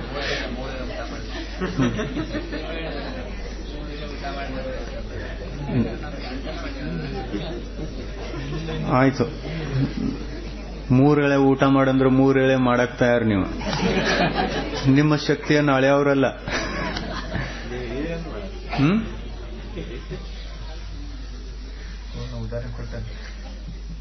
ಏಕಾಸನ ಮಾಡಿದಿರಲ್ಲ? ಹಾ, ಇಷ್ಟು ಮಾಡಿದ್ರು ಸಾಕು. ಪ್ರವಚನ ಬಹಳ ಕೇಳ್ತಾ ಇದ್ದೀರಿ, ಇಲ್ಲಿ ಪೂಜಾನೂ ಜಾಸ್ತಿ ಆಗ್ತಾ ಇದೆ. ಇಲ್ಲಿಂದ ತತ್ಕಾಲ ಹೋಗಿ ಮತ್ತೆ ಶುದ್ಧ ಭೋಜನ ಮಾಡುವಂತ ಕಾರ್ಯಕ್ಕೆ ಅಲ್ಲಿ ಹೋಗಿ ಮತ್ತೆ ಶ್ರಮ ಆಗ್ತದೆ. ಒಟ್ಟು ಪರಿಶ್ರಮದಲ್ಲಿ, ಧಾರ್ಮಿಕ ಕಾರ್ಯಕ್ರಮದಲ್ಲಿ 24 ಗಂಟೆ ಕಳೀತಾ ಇದೆ. ಗುರಿ ಒಂದು ಯೋಗ್ಯ ಇತ್ತು ಅಂತಂದ್ರೆ ಮುಗಿಯಿತು. ಮನುಷ್ಯನ ವಿಶುದ್ಧಿಯನ್ನ ಬೆಳೆಸಿಕೊಳ್ಳುವಂತಹ ಕಾರ್ಯವನ್ನ ನಿರಂತರವಾಗಿ 24 ಗಂಟೆ ನಡೆಸಿದಿರಿ ಅಂತಂದ್ರೆ, ಅಂತರಂಗದೊಳಗೆ ಅದು ಆಗ್ತಾ ಇದೆ ಅಂತಂದ್ರೆ ಈ ತಪಸ್ಸು ಸಿದ್ಧಿದೆ. ಮತ್ತು 10 ಉಪವಾಸಗಳನ್ನು ಮಾಡಿ ಮನಸ್ಸು ಶುದ್ಧಿಲ್ಲ, ಮನಸ್ಸಿನ ಆಸೆಯನ್ನು ನಾವು ಬಿಟ್ಟಿಲ್ಲ, ಆತ್ಮನನ್ನ ನಿರ್ಮಲಗೊಳಿಸಿಲ್ಲ ಅಂತಂದ್ರೆ ಅದು ಯಾವ ಕೆಲಸಕ್ಕೂ ಬಾರದಂತ ವ್ಯರ್ಥ. ಅದು ಎಲ್ಲ ವ್ಯರ್ಥ. ಎಷ್ಟು ಮಾಡ್ತೀರಲ್ಲ ಅದು ಶುದ್ಧವಾಗಿರಬೇಕು, ಫಿಲ್ಟರ್ ಆಗಿರಬೇಕು. ಎಷ್ಟು ಕಾರ್ಯ ಮಾಡ್ತೀರಿ ಅದು ನಿರ್ಮಲ ಆಗಿರಬೇಕು, ದೋಷರಹಿತಿರಬೇಕು. ಒಂದ ದಿವಸ ಪೂಜೆ ಮಾಡ್ರಿ, ಆದ್ರೆ ಹೇಗಿರ್ಬೇಕದ? ಶುದ್ಧವಾಗಿರ್ಬೇಕು. ಒಂದ ಭಾವದೊಳಗೆ ದೀಕ್ಷಾ ತಗೊಳ್ರಿ, ಆದ್ರೆ ಹೆಂಗಿರ್ಬೇಕದ? ಶುದ್ಧವಾಗಿರ್ಬೇಕು. ಡೂಪ್ಲಿಕೇಟ್ ಇರಬಾರ್ದು, ಯಾವುದೋ ದೋಷ ಇರಬಾರ್ದು. ಯಾಕೆಂತಂದ್ರೆ ಗುರಿಯನ್ನ ತಲುಪಿಸುವಂತಹ, ಗುರಿಯನ್ನು ಮುಟ್ಟಿಸುವಂತಹ ಶಕ್ತಿ ನಿಜವಾದ ತಪಸ್ಸಿಗಿದೆ, ನಿಜವಾದ ತ್ಯಾಗಕ್ಕಿದೆ, ನಿಜವಾದ ಸಂಯಮಕ್ಕಿದೆ, ನಿಜವಾದ ಧರ್ಮಕ್ಕಿದೆ. ಧರ್ಮ ಮಾಡೋಣ, ತಪಸ್ಸನ್ನು ಮಾಡೋಣ, ಸಂಯಮವನ್ನು ಆಚರಿಸೋಣ, ಉಪವಾಸ ಮಾಡೋಣ. ಆದರೆ ಮಾಡುವಕ್ಕಿಂತ ಮೊದಲು ಸ್ವಲ್ಪ ವಿರಾಮ ತಗೊಂಡು ವಿಚಾರಕ್ಕೆ ಆಸ್ಪದೆ ಕೊಡೋಣ. ನಾವು ಯಾವ ಉದ್ದೇಶದಿಂದ ಇದನ್ನು ಮಾಡುತ್ತಿದ್ದೇವೆ ಅನ್ನತಕ್ಕಂಥದ್ದನ್ನ ಒಂದು 5 ನಿಮಿಷ ವಿಚಾರ ಮಾಡಿ ನಂತರ ಕೈ ಹಾಕೋಣ. ವಿಚಾರ ಮಾಡದೆ ಏಕಾಏಕಿ ಮತ್ತು ದೇಖಾದೇಖಿ, ಏಕಾಏಕಿ ಮತ್ತು ದೇಖಾದೇಖಿ ಕೆಲಸ ಆಯಿತು ಅಂತಂದ್ರೆ ಅದು ಎಲ್ಲ ವ್ಯರ್ಥ ಆಗುತ್ತೆ. ಆ ವ್ಯರ್ಥದ ಕಾರ್ಯವನ್ನ ಮಾಡೋದು ಬೇಡ. ಅನಾದಿ ಕಾಲದಿಂದ ವ್ಯರ್ಥ ಕಾರ್ಯ ಜಾಸ್ತಿ ಮಾಡಿದ್ದೇವೆ. ಜೈನ ಧರ್ಮದಲ್ಲಿ ಹೇಳಿರ್ತಕ್ಕಂಥ ತಪಸ್ಸಿನಕ್ಕಿಂತ ಕಠಿಣ ತಪಸ್ಸು ಬ್ಯಾರೆ ಸಂಪ್ರದಾಯದಲ್ಲಿ ಹೇಳಿರ್ತಕ್ಕಂಥ ತಪಸ್ಸುಗಳು ಬಹಳ ಇವೆ. ಅಲ್ಲಿ ಎಂಥ ತಪಸ್ಸನ್ನು ಮಾಡಿದಾಗ ಯಾವ ಫಲ ಸಿಗ್ತದೆ, ಹೇಗೆ ತಪಸ್ಸು ಮಾಡಬೇಕು, ಅಲ್ಲಿಯೂ ಕೂಡ ವಿಧಿವಿಧಾನ ಇದೆ. ಅದನ್ನು ಮಾಡ್ತಾರೆ ಅವರು. ಆದರೆ ಗುರಿ ಏನು? ಆತ್ಮಕಲ್ಯಾಣ ಇಲ್ಲ. ನರ ನಾರಾಯಣ ಆಗಬೇಕು ಅಂತಕ್ಕಂಥ ಉದ್ದೇಶ ಅದೂ ಅಲ್ಲ. ಆತ್ಮ ಪರಮಾತ್ಮನಾಗಬೇಕು ಅಂತಕ್ಕಂಥ ಉದ್ದೇಶ ಅದೂ ಇಲ್ಲ. ಕರ್ಮಗಳ ನಾಶ ಆಗಬೇಕು ಅಂತಕ್ಕಂಥ ಉದ್ದೇಶ ಅದೂ ಇಲ್ಲ. ನಮ್ಮ ಇಚ್ಛೆಗಳೆಲ್ಲ ಶಾಂತ ಆಗಬೇಕು ಅಂತಕ್ಕಂಥ ಉದ್ದೇಶ ಅದೂ ಇಲ್ಲ. ಭೌತಿಕ ಸುಖದ ಆಸೆಯನ್ನ ಮೂಡಿಸಿಕೊಂಡು ಮನಸ್ಸಿನಲ್ಲಿ ಆ ಆಸೆಯನ್ನ ನೆರವೇರಿಸಿಕೊಳ್ಳುವುದಕ್ಕಾಗಿ ಇಂಥ ತಪಸ್ಸುಗಳನ್ನು ಮಾಡಿರಿ ಅಂತಂತಾರೆ. ಅದರೊಳಗೆ ಒಂದು ತಪಸ್ಸು ಪಂಚಾಗ್ನಿ ತಪಸ್ಸು ಅಂತೆ, ಬಹಳ ಕಠಿಣ. ಪಂಚ ಅಗ್ನಿ, 5 ಜಾಗದಲ್ಲಿ ಅಗ್ನಿಯನ್ನು ಉರಿಸೋದು. ಈ ಕಡೆ ನಡುಕೊಂದು. ಮತ್ತೇನ್ ಮಾಡೋದು? ಗಿಡದ ಮ್ಯಾಗ ಇರೋದು, ಅದ್ರ ಮ್ಯಾಗ ಕೂತ್ಕೊಳ್ಳೋದು, ಕೆಳಗೆ ತಲೆ ಮಾಡೋದು, ಕಾಲ್ ಮೇಲೆ ಮಾಡೋದು, ಕಾಲ್ ಗಿಡಕ್ಕೆ ಕಟ್ಟೋದು, ಹಿಂಗ್ ಜೋತ್ ಬೀಳೋದು. ಆಮೇಲೆ ಆ ಬೆಂಕಿಯ ತಾಪ ಏನಿದೆಯಲ್ಲ, 5 ಕಡೆಯಿಂದ ಬರ್ತಕ್ಕಂಥ ಬೆಂಕಿಯ ತಾಪನ್ನ ಸಹಿಸಿಕೊಂಡು ಎಷ್ಟು ಬೆವರು ಬಂದ್ರೂ, ಎಷ್ಟು ಕಾದ್ರೂ, ಸುಟ್ಟು ಹೋಗ್ತಾ ಇದ್ರೂ ಅದನ್ನು ಸಹಿಸ್ತಾ ಹೋಗೋದು. ಅಷ್ಟು ಬೆಂಕಿಯ ತಾಪನ್ನ ಯಾರು ಸಹಿಸಿದ್ರೋ ಅದನ್ನ ಸಹಿಸುವುದರ ಫಲ ಇಂಥ ಸ್ವರ್ಗದಲ್ಲಿ ಇಂಥ ಪದವಿ ಉಳ್ಳ ದೇವನಾಗ್ತಾನೆ. ಮತ್ತು ಆ ದೇವ ಪದದಲ್ಲಿ ಹೋದ ನಂತರ ಇಂಥ ವೈಭವಗಳು, ಭೋಗಗಳು, ಇಂದ್ರಿಯ ಸುಖಗಳು ದೊರೆಯುತ್ತವೆ ಅಂತಕ್ಕಂಥ ಉಪದೇಶ ಅಲ್ಲಿದೆ. ಆಮೇಲೆ ತಪಸ್ಸು ಹೇಗೆ ಮಾಡಬೇಕು? ಎಲ್ಲ ಆಸೆಯನ್ನು ಬಿಟ್ಟಿರಬೇಕು. ಎಲ್ಲ ಆಸೆಯನ್ನು ಬಿಟ್ಟಿರಬೇಕಂತಂದ್ರೆ ಏನು? ಶರೀರದ ಆಸೆಯನ್ನು ಬಿಟ್ಟಿರಬೇಕು. ಶರೀರದ ಕಷ್ಟ ಆಗ್ತದೆ ಅನ್ನತಕ್ಕಂಥ ಶರೀರದ ಮೋಹ ಬರಬಾರದು. ತಪಸ್ಸಿನಲ್ಲಿ ಇಳಿದಿದ್ದೇವೆ ಅಂತಂದ್ರೆ ಮೋಹ ಇರಬಾರದು. ಶರೀರದ ಮೋಹವನ್ನು ಬಿಟ್ಟಿರ್ತಾರೆ, ಆದರೆ ಇಂದ್ರಿಯ ಸುಖಗಳ ಪ್ರಾಪ್ತಿಯ ಮೋಹವನ್ನ ಬಿಟ್ಟಿರೋಲ್ಲ. ಎಲ್ಲಿ ಹೋದ್ರೂ ಇಂಥ ತಪಸ್ಸಿನ ವರ್ಣನೆ ಎಲ್ಲಾ ಕಡೆಗಿದೆ. ಆದರೆ ಜಿನ ಭಗವಂತರು ಹೇಳಿರತಕ್ಕಂಥ ತಪಸ್ಸಿನ ಮಾರ್ಗ ಅತ್ಯಂತ ಪವಿತ್ರ ಇದೆ. ಇಲ್ಲಿ ಯಾವ ಆಶೆಯನ್ನು ಉಳಿಸಿಕೊಳ್ಳಬೇಡ ಅಂತಂತಾರೆ. ಇಲ್ಲೇನು ಹೇಳೋದು ಅಂತಂದ್ರೆ ಮೋಕ್ಷವು ಬೇಕು ಅನ್ನತಕ್ಕಂಥ ಅವಶ್ಯಕತೆ ಇಲ್ಲ ಅಂತಂತಾರೆ. ಮೋಕ್ಷವೂ ಬೇಡ, ಸಂಸಾರದ ಸುಖ ಭೋಗಗಳೂ ಬೇಡ, ಈಗೂ ಬೇಡ, ಮುಂದೆನೂ ಬೇಡ. ಆಮೇಲೆ ಮೋಕ್ಷನೂ ಬೇಡ ಅಂತಂದ್ರೆ ಇನ್ಯಾವುದು ಬೇಕು? ಅಲ್ಲ, ಬೇಕು ಅನ್ನುವುದೇ ಬೇಡ, ಬೇಕು ಅನ್ನುವಂಥದ್ದೇ ಬೇಡ. ಆಮೇಲೆ ಮೋಕ್ಷವೂ ಬೇಡ ಅಂತಂದ್ರೆ ಮೋಕ್ಷ ಸಿಗೋದು ಹೇಗೆ? ದೊಡ್ಡ ಸಮಸ್ಯೆ ಆಯ್ತಲ್ಲ ಈಗ. ಇಂದ್ರಿಯ ಸುಖಗಳು ಬೇಡ, ಮೋಕ್ಷವೂ ಬೇಡ. ಮೋಕ್ಷ ಬೇಡ ಅಂತಂದ್ರೆ ಬೇಕೇನು ಅಂತ, ಗುರಿ ಏನು ನಮ್ಮದು?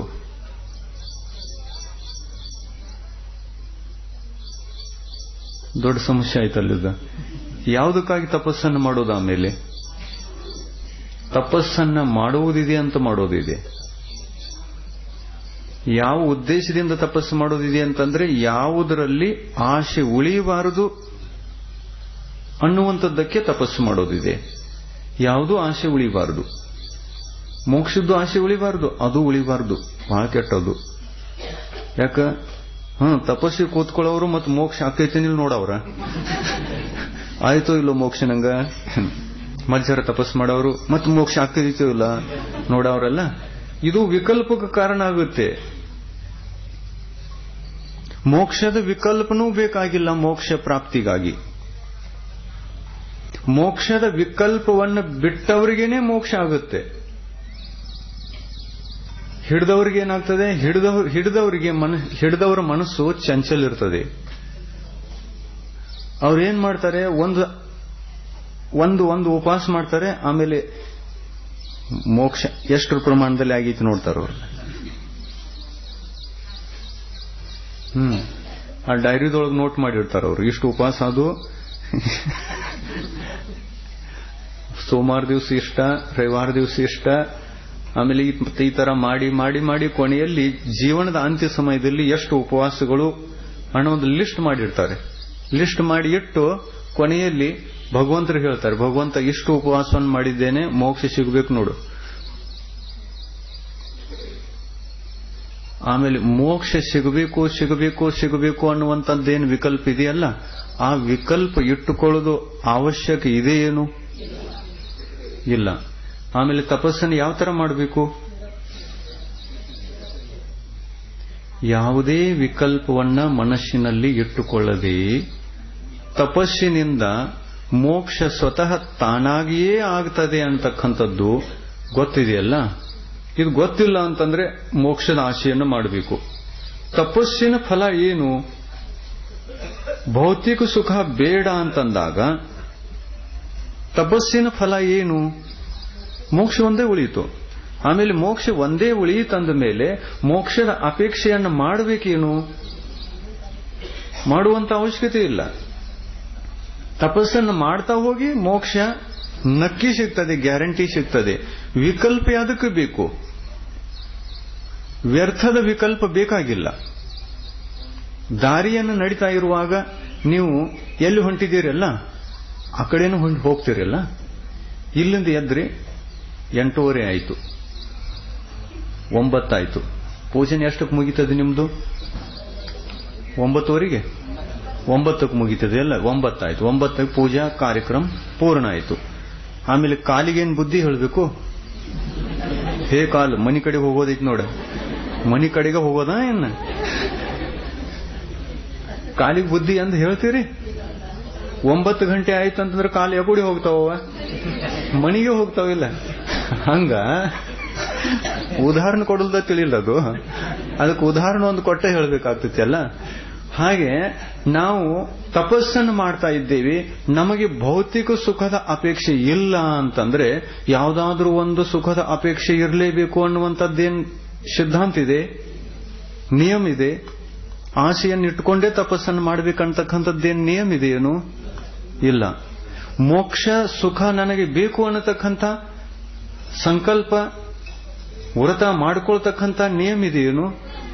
ನಿಯಮದಿಂದ ಮಾಡ್ಕೋಬೇಕೇನು? ಇಲ್ಲ. ಏನು ಮಾಡಬೇಕಾಗಿಲ್ಲ. ಕರ್ತವ್ಯವನ್ನ ಮಾಡಬೇಕು. ಯಾವ ಕರ್ತವ್ಯ? ಕರ್ಮ ನಿರ್ಜರೆ ಮಾಡಿಕೊಳ್ಳೋದಿದೆ. ಯಾವುದೂ ಆಸೆಯನ್ನ ಮನಸ್ಸಿನಲ್ಲಿ ಇಟ್ಕೊಳ್ಳೋದಿಲ್ಲ. ನನಗೆ ಮೋಕ್ಷವೂ ಬೇಡ, ಸಂಸಾರ ಸುಖವೂ ಬೇಡ. ಮೋಕ್ಷವೂ ಬೇಡ ಅಂತಂದ್ರೆ ಮೋಕ್ಷದ ವಿಕಲ್ಪ, ಮೋಕ್ಷದ ಇಚ್ಛೆ ಅದು ನನಗೆ ಬೇಡ. ಇಚ್ಛೆ ಇಲ್ಲದೇನೆ ಮೋಕ್ಷಕ್ಕೆ ಹೋಗೋಣ. ಸಿಗಬಹುದು ಅಥವಾ ಇಲ್ಲ? ಸಿಗ್ತದೆ. ಭೌತಿಕ ಸುಖ ಬೇಡ ಅನ್ನೋದು ಇದು ಮುಖ್ಯ. ಏಕೆಂದ್ರೆ ಗುರಿಯಲ್ಲಿ ಅನ್ಯ ಸುಖ ಇರಬಾರದು, ಗುರಿಯಲ್ಲಿ ಆತ್ಮದ ಅಕಲ್ಯಾಣ ಇರಬಾರದು, ಆತ್ಮ ಕಲ್ಯಾಣ ಇರಬೇಕು. ಆಮೇಲೆ ಆತ್ಮ ಕಲ್ಯಾಣದ ಲಕ್ಷ್ಯ ಇದೆ ಅಂದ ಮೇಲೆ ಮೋಕ್ಷ ಸುಖ ಬೇಕು ಅನ್ನೋತಕ್ಕಂಥ ಲಕ್ಷ್ಯ ಬೇಕಾಗಿಲ್ಲ. ಒಂದು ಉಪವಾಸ ಮಾಡ್ರಿ, ಆದ್ರೆ ಮನಸ್ಸಿನೊಳಗೆ ಏನ್ ಇಟ್ಕೋಬೇಡ್ರಿ? ಭೌತಿಕ ಸುಖದ ಆಸೆಯನ್ನು ಇಟ್ಕೊಳ್ಬೇಡಿ. ಎಷ್ಟು ಸಾಕು. ಉಳಿತೇನು? ಅದು ಮೋಕ್ಷದ ದಾರಿ ಒಂದೇ ಉಳಿತು. ಮೋಕ್ಷದ ಅಪೇಕ್ಷೆ ಇಟ್ಕೊಳ್ಬೇಕೇನು? ಇಟ್ಕೊಳ್ಬಾರದು. ಇಟ್ಕೊಳ್ತಕ್ಕಂಥ ಅವಶ್ಯಕತೆ ಇಲ್ಲವೇ ಇಲ್ಲ. ಏನ್ ಮಾಡೋದು? ಕಾರ್ಯವನ್ನು ಮಾಡ್ತಾ ಹೋಗೋದು. ಕರ್ತವ್ಯ ಏನು? ಮನುಷ್ಯನ ವಿಶುದ್ಧಿಯನ್ನ, ಆತ್ಮಿಕ ವಿಶುದ್ಧಿಯನ್ನು ಬೆಳೆಸಿಕೊಳ್ತಾ ಹೋಗೋದು. ಹೇಗೆ ಮನಸ್ಸಿನ ಆತ್ಮಿಕ ವಿಶುದ್ಧಿ ಬೆಳೀತಾ ಹೋಗ್ತದೋ ಹಾಗೆ ಅಷ್ಟಷ್ಟು ಪ್ರಮಾಣದಲ್ಲಿ ಕರ್ಮ ಕಳಚಿ ಹೋಗ್ತಾ ಹೋಗ್ತಾ ಹೋಗ್ತಾ ಹೋಗ್ತಾ ಆತ್ಮ ಪವಿತ್ರ ಆಗ್ತದೆ. ಕರ್ಮಗಳು ಕಳಚಿ ಹೋದ ನಂತರ ಉಳಿತೇನು? ಎಲ್ಲಾ ಕರ್ಮ ಕಳಚಿ ಹೋದು ಏನು ಉಳಿತು? ಮೋಕ್ಷ ಉಳಿತಿಲ್ಲ. ಆಮೇಲೆ ಏನು ಅಪೇಕ್ಷೆ ಪಟ್ಟಿದ್ರೇನ? ಇಲ್ಲ. ಈ ಕರ್ಮಗಳು ಕಳಚಿ ಹೋಗಲಿಕ್ಕೆ ಏನು ಕಾರಣ ಆಯಿತು? ಅಪೇಕ್ಷೆಯನ್ನು ಬಿಟ್ಟು ಕೊಟ್ಟಿರುವುದೇ ಕಾರಣ ಆಯಿತು. ಅಪೇಕ್ಷೆಯನ್ನು ಬಿಟ್ಟು ಕೊಟ್ಟಿತ್ತು ಅಂತಂದ್ರೆ ಮನಸ್ಸು ಸ್ಥಿರ ಆಗ್ತದೆ. ಅಪೇಕ್ಷೆ ಬಂತು ಅಂತಂದ್ರೆ ಮನಸ್ಸು ಚಂಚಲ ಆಗುತ್ತೆ. ಯಾವುದೇ ವಿಷಯವನ್ನು ನಾವು ಟೆನ್ಷನ್ದಲ್ಲಿ ತಗೋತೇವೆ ಅಂತಂದ್ರೆ ಮನುಷ್ಯನ ವಿಶುದ್ಧಿ ಕಡಿಮೆ ಆಗ್ತದೆ.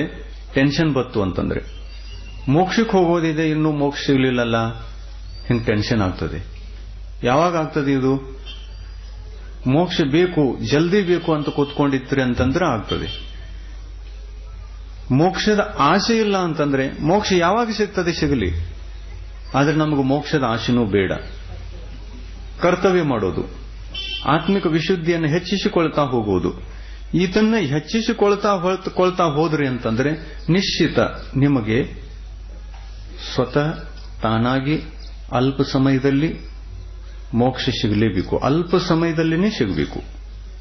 ಸಿಕ್ಕೇ ಸಿಗ್ತದೆ. ಯಾಕೆ? ಟೆನ್ಷನ್ ಇಲ್ಲಾಗಿತ್ತು.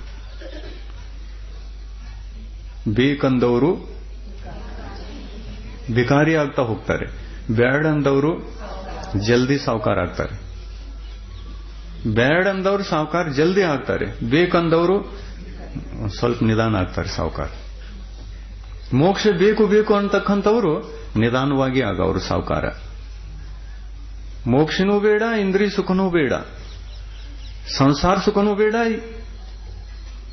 ಮೋಕ್ಷ ಸುಖನೂ ಬೇಡ. ಅಂಥದ್ದೇನು ನಮ್ಗೆ ಆಶೆ ಇಲ್ಲ. ಆಶಾ ಮಾಡುವಂಥದ್ದು ನನಗೇನು ಅವಶ್ಯಕತೆ ಇಲ್ಲ, ಆಶಾ ಮಾಡುವುದೇ ಬೇಡ. ಇಂಥವ್ರಿಗೆ ಜಲ್ದಿ ಸಿಗ್ತದೆ ಮೋಕ್ಷ. ಯಶ ಮೋಕ್ಷೇಪಿ ನಾಕಾಂಕ್ಷ ಸ ಮೋಕ್ಷಂ ಅಧಿಗಚ್ಚತಿ. ಯಾರಿಗೆ ಮೋಕ್ಷದಲ್ಲಿಯೂ ಕೂಡ ಇಚ್ಛೆ ಇಲ್ಲವೋ ಅವರು ಶೀಘ್ರಾತಿ ಶೀಘ್ರ ಮುಕ್ತಿಯನ್ನು ಪಡಿತಾರೆ. ಪೂಜೆ ಆದ ನಂತರ ಇಲ್ಲಿಂದ ಮನೆ ತನಕ ಹೋಗುವಾಗ ಕಾಲಿಗೆ ಹೇಳ್ತಾ ಹೋಗೋದು, ಜಲ್ದಿ ನಡಿ ಜಲ್ದಿ ನಡಿ. ಆ ಜಲ್ದಿ ನಡಿ ಅಂತ ಅನ್ನುವಾಗ ಮತ್ತೆ ಲೇಟ್ ಆಗ್ತದೆ. ಯಾಕೆ? ಟೆನ್ಷನ್ ಇದೆಯಲ್ಲ. ಮತ್ತೆ ಸಹಜವಾಗಿ ಹೋಗ್ತಾ ಇದ್ದೀರಿ ಅಂತಂದ್ರೆ ನೇರವಾಗಿ ಹೋಗಿ ಮುಟ್ತೀರಿ. ಮತ್ತೆ ಅದು ನಡಿ ಇದು ನಡಿ ವಿಕಲ್ಪ ತಗೊಂಡು ನಡೀತಾ ಇದ್ದೀರಿ ಅಂದ್ರೆ ವಿಕಲ್ಪ ಒಂದು ಭಾರ ಆಗ್ತದೆ, ಪರಿಗ್ರಹ ಆಗ್ತದೆ. ಪರಿಗ್ರಹ ಇಟ್ಟುಕೊಂಡು ಹೋಗೋದು ಕಷ್ಟ ಆಗ್ತದೆ. ಮನುಷ್ಯನ ಪರಿಗ್ರಹ ಯಾವುದು ಅಂತಂದ್ರೆ ಆಸೆ. ಆಸೆ ಮನಸ್ಸಿನ ಪರಿಗ್ರಹ, ಅದು ಆತ್ಮನಿಗೆ ಭಾರ. ಈ ಭಾರವನ್ನು ಹೊದ್ದುಕೊಂಡು ಹೋಗೋದು ಬಹಳ ಕಷ್ಟ ಇದೆ. ಅದಕ್ಕೆ ನಿಮ್ಮ ಶಕ್ತಿತ ತಪಭಾವನೆ ನಿರ್ವಿಘ್ನತೆಯಿಂದ ಸಮಸ್ತ ಆಶೆಗಳಿಂದ ರಹಿತವಾಗಿ ಆತ್ಮಕಲ್ಯಾಣಕ್ಕೆ ಕಾರಣವಾಗಲಿ, ಕರ್ಮಗಳ ನಿರ್ಜರೆ ಅತಿ ಫಾಸ್ಟ್ ಆಗಿ ಅತಿ ಶೀಘ್ರತೆಯಿಂದ ಕರ್ಮಗಳ ನಿರ್ಜರೆ ಆಗಲಿ ಮತ್ತು ಅದರಿಂದ ನಿಜವಾದ ಗುರಿ ನಿಮಗೆ ಪ್ರಾಪ್ತವಾಗಲಿ, ನಿಮಗೆ ಶುದ್ಧ ಪರಮಿಷ್ಠೆಗಳಾಗತಕ್ಕಂಥ ಭಾಗ್ಯ ಜಲ್ದಿ ಬರಲಿ ಅಂತ ಇವತ್ತಿನ ಭಾವನೆಯನ್ನ ನಾವು ಈ ತರ ಮಾಡ್ತೀವಿ. ಈ ಭಾವನೆಯನ್ನು ನಾವು ಮಾಡ್ತೀವಿ. ನೀವು ತಪದ ಭಾವನೆಯನ್ನು ಮಾಡ್ರಿ, ನಾವು ಈ ಭಾವನೆಯನ್ನು ಮಾಡ್ತೀವಿ ಇವತ್ತು ನಿಮಗಾಗಿ. 8:30 ಆಯಿತು.